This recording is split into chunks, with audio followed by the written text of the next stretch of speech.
let's take a look at the Stab-Ladz of Daggok. Daggok'S Stab-Ladz. A vast bounty of trapped souls and arcane treasures lies buried deep in the frozen tunnels of Deathgorge, attracting fighters from around the mortal realms, eager to carve their reward from the glacial depths. One wily orc has his eye on a different prize. Daggok Finkstealer has one simple goal: to decapitate as many champions as he can, steal their no-what's to increase his own cunning, and become the most cunning killer boss ever. He's assembled his Stab-Ladz, a band of cruel boys in thrall to their boss vision to crumb anyone who gets between him and his next noggin. And then we get to see the models, and I must say they look pretty plain. I mean, I enjoyed painting my cruel boys army and I like the aesthetic, but I could probably just take four of the rank and file soldiers for my army, and I mean including the musician here, and not bother with buying these models. But I'm obviously going to, so to get the scenic bases and the unique poses. But I think they could have done more here.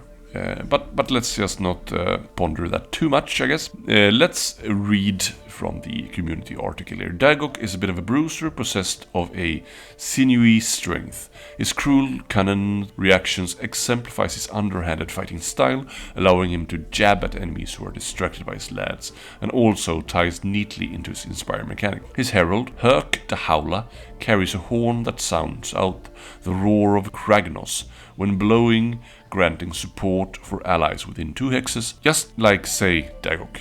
We smell a cunning combo, and yeah, we have that combo on the leader's fighter card basically. So let's take a look at the leader's fighter card. Daggok Finkstealer is a hunter. He is 3 move, 1 shield, 4 wounds. His boss sticker is 2 range, 2 hammers, 2 damage. Regular kind of elite fighter stat tech profile there. Then he has the Cruel Skewer, 2 range, 1 sword, 1 damage. And it has the Cruel Cunning keyword, which means that he can react by doing the following. Cruel Cunning, reaction after another friendly fighter's move action. This fighter makes this attack action, targeting an enemy fighter adjacent to that fighter. This attack action cannot be modified, so it can't increase in dice and it can't increase in damage, even with cards that say you get extra damage or extra dice. He inspires by the following. This fighter deals damage to a second or subsequent fighter in the same phase. Yeah, so a bit slower inspire mechanic there. He inspires to 5 life, but stays on 1 shield, but goes to 4 move. His boss sticker gains an extra dice, and his Cruel Skewer goes from 1 sword to 1 smash or hammer. Yeah, so that's him. Fairly low defense, but a good amount of wounds, and a decent accuracy, especially inspired. And the reaction is interesting. I'm not sure how much mileage you will get out of it. We'll have to see the full deck to kind of know that. And then we have Herc the Howler. He's also a hunter. 3 move, 1 shield, 4 wounds. He has the Shore Hacker, which implies it's pretty accurate then, I guess. 1 range, 2 hammers, 2 damage. And his inspired mechanic reads, a friendly fighter this fighter is supporting makes a successful attack action. So yeah, the combo with the leader there is obvious. And he has the Roar of Kragnos, Kragnos being the god of destruction, if you are not familiar with the Age of Sigmar lore. Reaction reads as follows. After this fighter's activation, if this fighter did not make a super action, so that means like a charge or the barge super action, I guess, or scything, if you should have an attack action with scything. Upgrade, for example. Give this fighter 1 roar counter. While this fighter has 1 or more roar counters, this fighter supports other friendly fights within 2 hexes. So very much like Amos Duncarrow from Hexbane's Hunters, or what's the fellow in the other cruel boys, but he's only in attack. So this is support both in defense and offense, so that's pretty neat, but you have to kind of work a bit more to pull the mechanic off. In inspired, he goes to 4 move instead of 3, and his Shore Hacker gets slightly more shore with 3 hammers, so that's a very good accuracy profile there. Alright, so still just 1 shield, so they are not very defendable. but that's very similar to the two most durable fighters in the other Cruel Boys Warband. They also don't gain like 2 dodge like the smaller fighters do. So let's see. I'm kind of betting that all of these guys probably have 1 shield and like slightly higher life than the Cunning crew, but let's see. Then it says the meat of the Warband isn't its fighters, but rather their underhanded plotting. Daggok'S Stab-Ladz have a tricksy little plot card which enables the use of schemes, gambit cards which you play in the power step of 1 turn to reap the rewards next turn. You play schemes face down, meaning your opponent won't be able to prepare, and each scheme also has a specific condition under which it is completed, allowing you to score objectives by executing your sneaky shenanigans. So let's look at the plot card. It reads as follows. When using Daggok'S Stab-Ladz, show this card to your opponent in the Reveal Your Warband step and use these rules in the game. Schemes are gambits with these additional rules. You can only play schemes in your power step, so not the power step following the opponent's activation. And you play them face down. A face down scheme is not in your hand, has no effect, and is not persisting. So yeah, for the purposes of cards that need you to have a persisting gambit, it does not count as such. Turn your face down schemes face up at the start of your next turn. At this point, the scheme's text explains what effect the scheme has. Each scheme persists until you meet the condition described on the card when you do so. Put the scheme under this card. A scheme under this card has no effect, but some cards count the number of schemes under this card.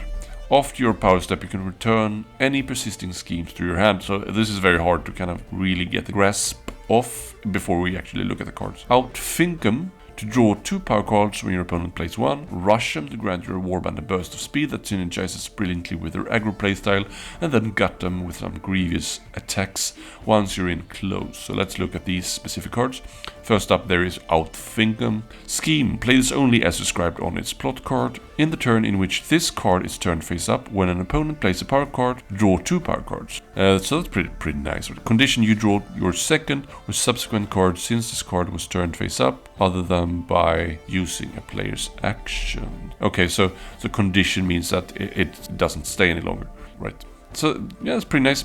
Then we have Russian, play this only as described on its plot card in the turn in which this card is turned face up.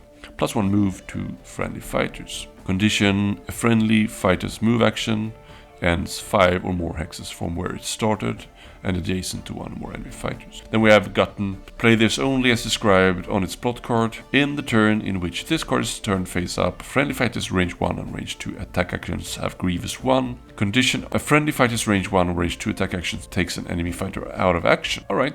Yeah, well, Grievous is nice because it stacks, right? So it's pretty good. With thinking muscles that are more developed than a Garden Variety Orc, Daggok'S Stab-Ladz can garner glory points by exercising their legendary cunning to complete 3 or more schemes. Despite all the brain power they expend on scheming, these orcs are still deceptively brutal, and a sequence of savage reactions will score this search card. So then we see 1 search card and 1 end phase card here. Legendary Cunning for 2 glory scores in an end phase if 3 or more schemes are under your Warband's plot card. So that means that you don't like finish the condition. I mean, I don't know how many scheme cards are in the deck, so it's kind of hard to gauge how good this is. Deceptively brutal, score this immediately after your Warband's 4th or successive attack action in the same phase. Well, doing 4 attacks in a round is not really that hard. So if you draw it off your 4th, you can still score it by doing your 5th, basically. That's what it means.